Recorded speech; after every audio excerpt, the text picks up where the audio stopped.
പഴവും കൈകളിലേന്തി പാലും പഴവും കൈകളിലേന്തി പാലും പഴവും കൈകളിലേന്തി പാലും പഴവും കൈകളിലേന്തി. ചേച്ചേ, പാല് മതിൽ വെച്ചിട്ടുണ്ടാ?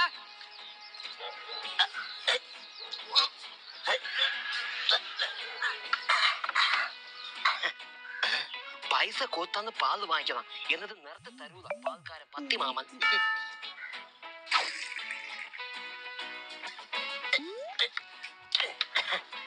ഇപ്പൊ എല്ലാം നിറച്ച് പാലായ 2 ആഴ്ചത്തേക്കുണ്ട്. ഇത് വല്ലമ്മേക്കൊന്ന് കൊടുക്കുമ്പോ വല്ലമ്മക്ക് സന്തോഷാവും.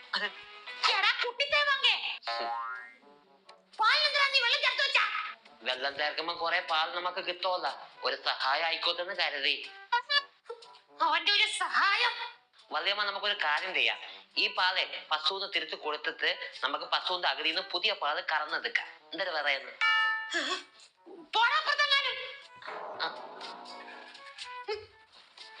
നല്ലത് ചെയ്ത് കൊടുത്താലും കുത്താൻ, ചെയ്തില്ലെങ്കിലും കുത്താൻ.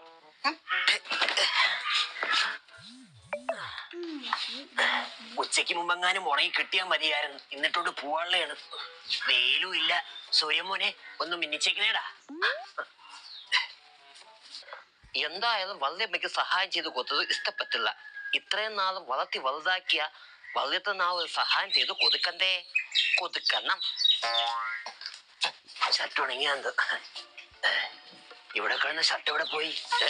ചെലച്ചേ, ചെലച്ചേ, എന്തേ ഇവിടെ ഞായിട്ടിരുന്ന ഷർട്ട് കണ്ടായിരുന്ന? കണ്ട്. എന്നിട്ട് എവിടെ? ഷർട്ട് ചായ കുടിക്കാൻ പോണെന്ന് എപ്പോഴും പറയണതല്ലേ. ഞാനേ ചന്തയില് മീൻ വാങ്ങിക്കാൻ പറഞ്ഞു വിട്ടേക്കണം. ഈ പോയിട്ട് വരട്ടെ.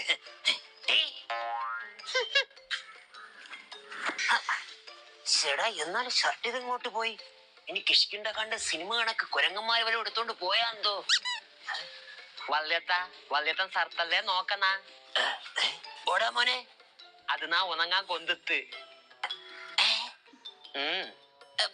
കണ്ട, പിള്ളേരായ ഇങ്ങനെ വേണം. എന്റെ ആവശ്യം തിരിച്ചറിഞ്ഞ പുന്നാര പുത്രൻ. ആട്ടെ, മോനെ ഷർട്ട് എവിടെയാ കൊണ്ട് ഉണക്കായിട്ടെ? ടെറസിലാണോ? പിന്നെ അടുപ്പില് നല്ല തീയില്ലേ, അപ്പൊ നല്ല ചൂത് കിട്ടും. ആ ചൂത് കൊണ്ട് ഷർട്ട് പെട്ടെന്ന് ഉണങ്ങും. എടാ കൊച്ചുമാക്രി, ഇപ്പൊ പോയ എന്റെ ഷർട്ടിന്റെ ബട്ടൺസ് എങ്കിലും ബാക്കി കിട്ടും. എന്നെ കാണിച്ചതാ ഞാൻ. വലത്ത, ഈ മുണ്ട് ഉണക്കണ്ടേ? ഗ്യാസ് അടുപ്പ് ഫ്രീ ആണ്. അയ്യോ, എന്റെ മുണ്ട് ആകെ കൂടെ ഉള്ള ഒരു മുണ്ടാണ്. പോടാ അവിടെ നിന്ന്. ഇക്കാലത്ത് ഒരു മനസ്സിനും ഒരു സഹായവും ചെയ്തു കൊടുത്തൂതാ. സ്റ്റിക്കർ അടിച്ചിട്ട് സെൽഫ് അടിച്ചിട്ട് വണ്ടി സ്റ്റാർട്ട് ആവില്ലടേ. കൂടുതൽ സെൽഫ് അടിക്കണ്ട, ബാറ്ററി ഡൗൺ ആവും. ചേടാ, വണ്ടി ഓടാത്തത് വലിയ അടിയായല്ല. ഇനിയിപ്പോ വൈകുന്നേരം വർഷാപ്പിൽ കൊണ്ടുപോവല്ലേ? അതെന്ത് വണ്ടി ഓടാത്ത? വണ്ടിക്ക് ഒതുക്കത്തെ വെയിറ്റ് എന്ന എന്താ പൊന്നേ. അല്ലെങ്കിലേ വൈകുന്നേരം ആക്കണ്ട, നമുക്ക് ഇപ്പൊ തന്നെ വണ്ടി ശരിയാക്കാൻ കൊടുക്കാം. നീ വന്നാണ്. മാമന്ത വണ്ടി ഓതൂലാന്ന് ആരാന്ന് പറഞ്ഞ? നമ്മള് പറഞ്ഞ മന്ദന്മാര്. വണ്ടിയൊക്കെ സൂപ്പറായിട്ട് ഓത എന്ന. അതെങ്ങനെ നിനക്കറിയാം? നാനേ വണ്ടി ഒത്തയ്ക്ക് തേരിയിൽ തള്ളിക്കയറ്റി, എന്നിട്ട് താഴോട്ട് ഉരുട്ടി വിത്ത്. വണ്ടിക്ക് ഒരു കുഴപ്പമില്ല, സിറന്ന് പോയി. ഓത്തിക്കാൻ പോലും ആരും വേണ്ട. വണ്ടി ഓതുന്നതാ പോതും.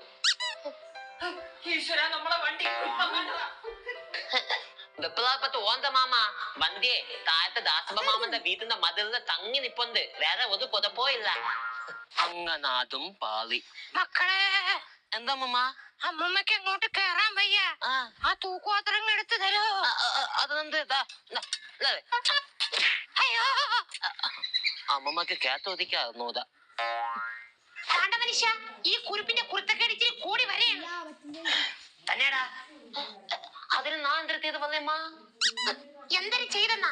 ക്ലാസ്സിൽ പഠിക്കുന്ന ഒരു കൊച്ചിന്റെ കയ്യിലെ ഒരു വടിയെടുത്ത് ഒറ്റ അടിയുന്നേ. അയ്യോ, ഈ ചെറുപ്രായത്തിന് എന്തെടാ കാട്ടിക്കൂട്ടണ? എന്താ പൊന്ന് വല്യത്ത ഉള്ളത് നാം പറഞ്ഞു തരാം. എന്റെ ക്ലാസ്സിൽ പഠിക്കുന്ന തക്കുതു പറഞ്ഞ് അവൻ കരാത്തയാണ്, അവന്റെ കൈക്ക് ഇരുമ്പിന്റെ ശക്തിയാണെന്ന്. എങ്കി അത് കാണണമെന്നാന്ന് പറഞ്ഞോണ്ട് നാനാങ്കി അവിടെ ഇരുന്നത് വടിയെടുത്ത് അവന്റെ കൈ എടുത്ത്. അത്രേ ഉള്ളൂ. പക്ഷേ എനിക്ക് ഇതിനൊരു കാര്യം മനസ്സിലായി വല്യത്ത. എന്തൊരു കാര്യം?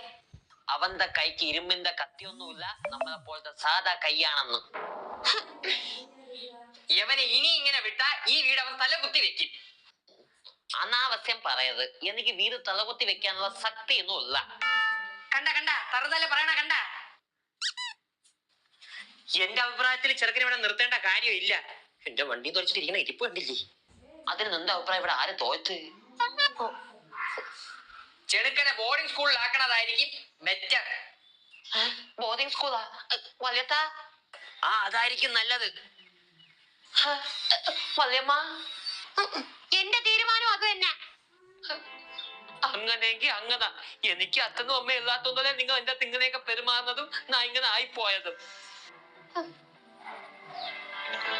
നിങ്ങൾക്ക് എല്ലാവർക്കും ഞാൻ ഒരു ബാധ്യത ആണെങ്കിലേ